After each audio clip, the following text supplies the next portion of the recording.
back to our home team, Toronto Raptors. I think we discussed this a few weeks ago, where I thought they should personally tank this season, just try to build next season. And you personally thought you can't put that into players, have the losing mentality into players, and you personally thought they shouldn't tank. What are your thoughts now? Have they changed, or how do you feel about their season playing out so far? What's happening? I am still campaigning for the fact that the Raptors shouldn't tank, and it seems that they're listening to me. They don't necessarily feel like they need to hit the reset button at this moment in time. We've seen most of their games that they've pulled out some good wins over some really solid teams. But then on some other nights, they've looked really lackluster against some lackluster opposition.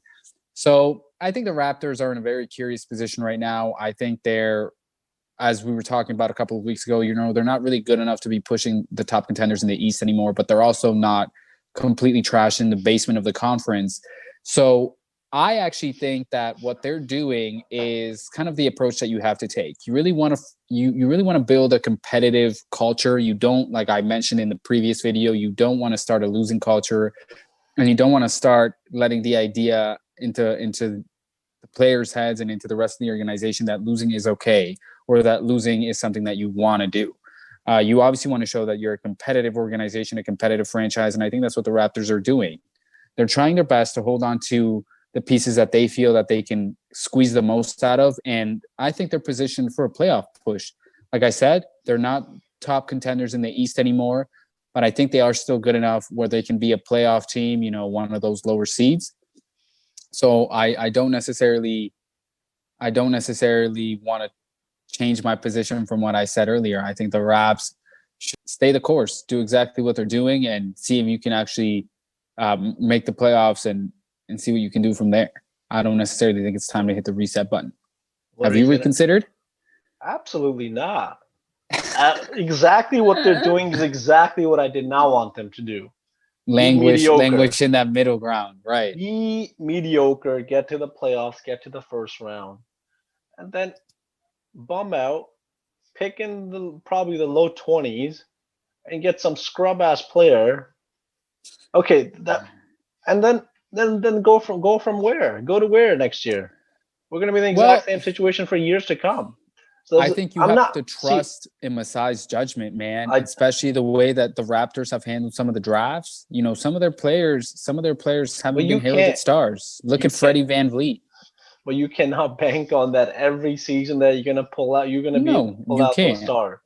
But I think Masai has shown enough good judgment to where you can kind of trust that he will be making the best decisions for the organization, and that he can find players and diamonds in the rough, and that he can, for example, who's to say that the Raptors don't become major players in the 2021 free agency cycle, or that they don't become major players in another superstar trade like they did with the Kawhi Leonard situation.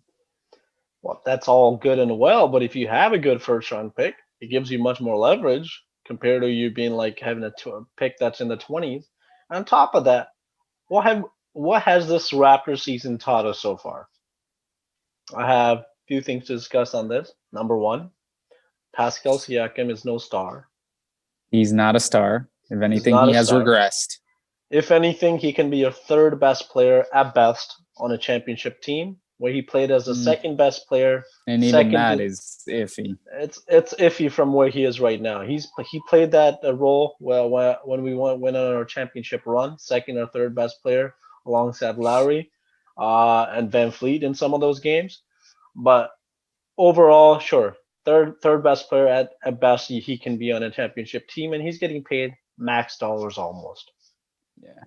Secondly, Kyle Lowry still has something, and he's shown that he still has that dog in him, and he still can produce. His skills haven't really deteriorated all that much, and I think that's really helping his value in the market. So I think that's great. That's only probably one of the few positives that's come out of this season, is that we can still showcase that Kyle Lowry still has a lot of value. So if teams want to pick him up, I think his value just increased, and they'll probably be willing to offer a bit more than they were maybe coming into the season. Which is the complete opposite from Pascal. I've been hearing a lot of noise about the Clippers being interested. They'll need to involve a third team. They'll need to involve a third team because they do not have the assets to be able to pull that trade off, I think. Yeah, to get Kyle Lowry again. Kyle Yeah. Lowry has played better than I think a lot of people expected. I think that's obviously a homage to the type of game that he plays. He's a very cerebral player. He's got good court vision. He's got very high basketball IQ, and he relies on his jump shot on the offensive end. So, I think his game has aged well as he has. And third thing, I really had high hopes for OG Anunoby coming into this season. I thought he was going to be the breakout. OG. I really thought he was going to be that this year is going to be his like breakout Coming party. out party. You Yeah. know, he's just going to come out. He's going to ball, even not on the offensive end, but I definitely thought he would be one of the top defensive players in the league, and he would be in that discussion for defensive player of the year status type of. Like he's already shown he's one of the top 10 defenders I would say in the league at the wing position at worst. And I thought he would just continue to build on that, become one of the best the wing defenders in the league. I think he's been pretty good on that end. He's had those offensive outbursts here and there, but at the same time, I just wanted to see more consistency from him, and so far I've not seen that. He has those games where a few nights ago where they were without Pascal and also Lowry, he goes off for 30 points, 8 rebounds, 5 steals. Like that, he shows you Crazy. what he can do on his upper end.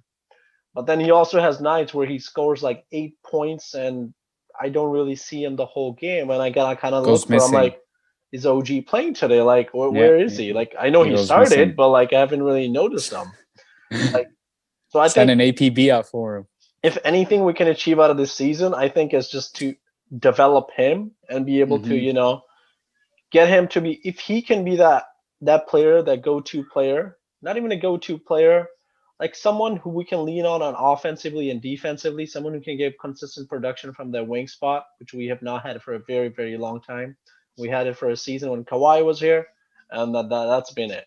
We haven't had that wing Your boy production. DeMar. DeMar. Well, That's touching the heartstrings right there, huh? no, not. I think DeMar got way more credit than he kind of deserved, personally speaking. But he did. Oh, hindsight is But 2020, of course. when I'm talking about the wing, I'm focusing more on the forward spots, not necessarily on the defense. And we all know DeMar was no defender. So Nope. although we got that offensive production, we didn't get the defense. So we wanted that two-way wing, the person who would, give you consistent scoring to about 20 points a game minimum, and then on the other end, lock down or play a really good defense on the best player on the other side. So I think What that's it. Damari Carroll was supposed to be. Yeah, don't remind me of that. Yeah, okay. That The that less was said about that, the better. yeah, that was not a good signing by Masai. Big That boy was Masai. that was probably one of the mistakes he did make. He signed it with Atlanta and then he just picked him up. Had to give up a first round for Brooklyn just to soak up his contract. Just to take That him. so that we'll just kind of I'll go over that. So we except for Kawhi, I don't really remember the last time we had that wing production like.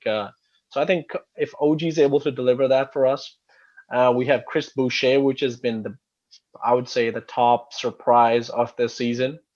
Uh, I was an advocate for him playing any more minutes. I don't know if we kind of talked about that, but I know I talked to literally everybody else in the last year in the playoffs. I'm like, give Boucher more minutes. Put Gasol on the bench. Why is this guy playing? Like he doesn't have that. I understand like he can pass. He's all that good of a passer. He's good defensively, like playing against Joel Embiid or someone, but like against the Boston series, we saw what Williams came into those Boston series, what he gave to the Boston. I thought Chris Boucher could do the same thing for the Raptors, but Nurse never played him or played him for very, very few minutes where he would commit one or two fouls and he's right back out. So I think the prize so far has been Chris Yep. Boucher. Uh, biggest disappointment has been Pascal Siakam. And hit and miss where we kind of, I think, our future star that we should be focusing more on is OG Anunoby going forward. So I think those are my three biggest takeaways for this season. All right, guys, thank you so much for joining us. Keep tuning in to the Bill and Pablo Show for more fun conversation, covering more fun topics. If you want us to cover something, just comment below. And then don't forget to, as always, don't forget to hit the like and subscribe button.